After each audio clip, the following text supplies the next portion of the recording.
Morning, Paul. What can you tell us about Dustin Byfuglien and Patrick Laine? Yeah, Dustin won't go tonight. He's still listed at day-to-day. We think he's getting better. We're hopeful that he's ready for New Jersey. Patty was feeling a little under the weather this morning. Won't know until about 5 o'clock probably tonight. We'll make a call on him. Okay, just sickness? Or? Correct. Okay. What do you hope to see tonight against Vancouver? Well, you usually go into a pretty good game with a pretty good idea of what their lines will look like and how that functions. They've kind of run the same thing that we have. We got a lot of different names in the lineup, so they're going to be feeling good, excited off a win. You know, that's what they're looking for now, same as us, that good feeling when a hockey game and feel good. So we expect they'll be feeling pretty good early on in this game, and we've got to work real hard to take that away from them. Why was it important to get Hutchinson back-to-back starts here? It's just he's played well, and he's had some other stretches during the year where he's put a couple of good games together. I think Mike ran, 16, or Connor ran 16 straight. A couple of days off the grind and work on some things, get his game back is important too.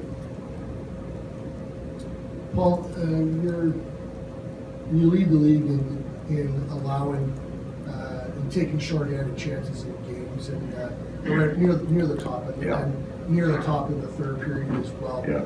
So how big a factor is that in your win-loss record? Yeah. Have you had your deep dive on that? It's really, really important. If you look at the extremes on this, and I'm not sure that I got this exactly right, it's not the end all, because there are teams who've taken more penalties with us that are in playoff positions are strong. But when you put that together with the way our effectiveness at killing penalties, it's a huge hole. Yeah, probably the single biggest thing that we're working on right now.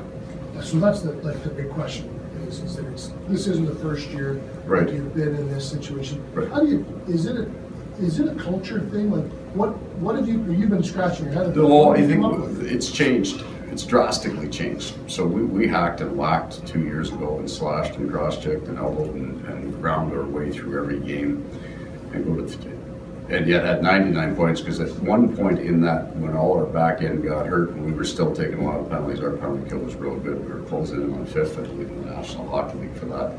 Now we're taking a different kind, stick infractions in behind, lots of tripping, lots of in behind penalties. That's original positioning, strength, and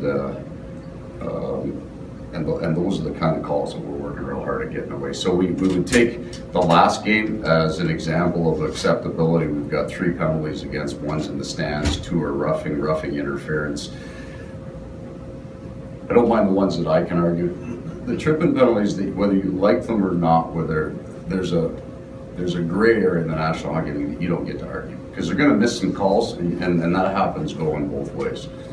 So we could accept the 3 that we took in Anaheim, battle to the front of the net on Stewart and a scrum behind the net on Stewart, as maybe intensity penalties. We want to be a little right, and we throw one in the stands. Kill all 3. That's the way you like your game to look. When we get into the tugging from behind, reaching from behind, those hurt us probably more than anything else. Our numbers won't look like it because we gave up 3 against LA, but I would think in the last, and I'm sure you've seen a pretty drastic style change and positioning change in the PK over the last 5 or 6, and other than LA, then we like the results. And